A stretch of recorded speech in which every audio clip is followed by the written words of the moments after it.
जय भोलेनाथ। नमस्कार प्रिय भक्तों, आज है शुक्ल प्रदोष। वैशाख का महीना है और शुक्ल पक्ष की प्रदोष है। तो आज मैं आपको शुक्ल प्रदोष की व्रत कथा सुनाने जा रही हूँ। सबसे पहले आज शुक्ल प्रदोष व्रत है। इस व्रत में भगवान शिव, माता पार्वती के साथ साथ पूरे शिव परिवार की पूजा की जाती है। यह व्रत संतान प्राप्ति के लिए बहुत ही उपयोगी माना जाता है। शुक्ल प्रदोष शुक्रवार की जो प्रदोष पड़ती हैं उसे कहते हैं। यह शुक्ल प्रदोष कहलाता है। शुक्रवार के शुभ योग में प्रदोष का व्रत करने से भगवान देवादिदेव महादेव भोले बाबा साथ में माँ लक्ष्मी का आशीर्वाद प्राप्त होता है। आइए अब मैं आपको शुक्ल प्रदोष व्रत की कथा सुनाने जा रही हूँ। आज शुक्ल प्रदोष के साथ साथ शुक्रवार का संयोग बन रहा है, इसलिए इसे शुक्ल प्रदोष कहते हैं।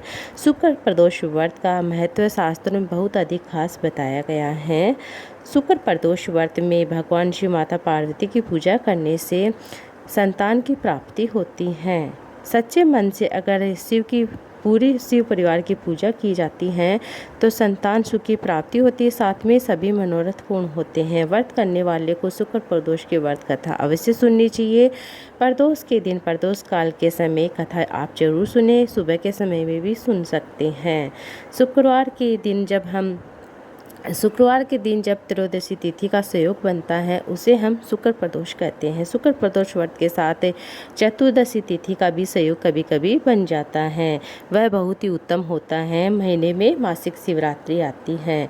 शुक्ल प्रदोष व्रत के संयोग से शुक्ल व्रत प्रदोष के संयोग में पुराण में वर्णित मिलता है कि जो प्रदोष शुक्रवार के दिन पड़ता है हम पूर्ण श्रद्धा के साथ करते, संतान की प्राप्ति तो होती, साथ में जो भक्ति इस कथा को सुनता है उनकी सभी कामनाएं पूर्ण होती हैं। अब मैं आपको सुनाने जा रही हूँ शुक्ल प्रदोष की व्रत कथा।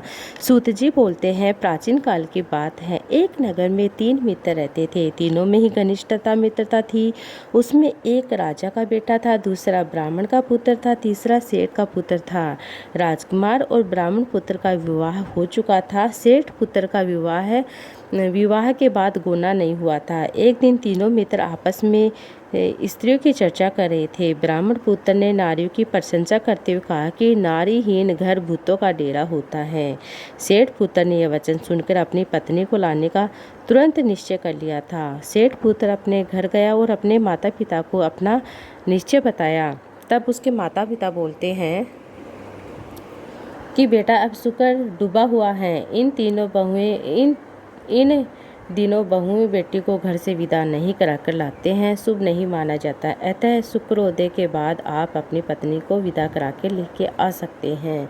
सेठ पुत्र नहीं मानता है, जिद रहता है, अपनी जिद से टस से मस नहीं होता है। अपने ससुराल जा पहुंचता है। सास ससुर भी उसे समझाते हैं और उनको समझाने की कोशिश की, किंतु वह नहीं मानता है। अतः विवश होकर अपनी कन्या को विदा करने लग जाते हैं। ससुराल से विदा कराकर अपनी पत्नी को नगर से बाहर निकलते ही हैं कि उनकी बैलगाड़ी खराब हो जाती है। एक बैलगाड़ी का टायर टूट जाता है और पत्नी को भी काफ़ी चोट लगती है। सेठ पुत्र ने आगे चलने का प्रयास जारी रखा, तभी डाकुओं से भेंट हो जाती है। वे पूरा धन लूटकर ले जाते हैं।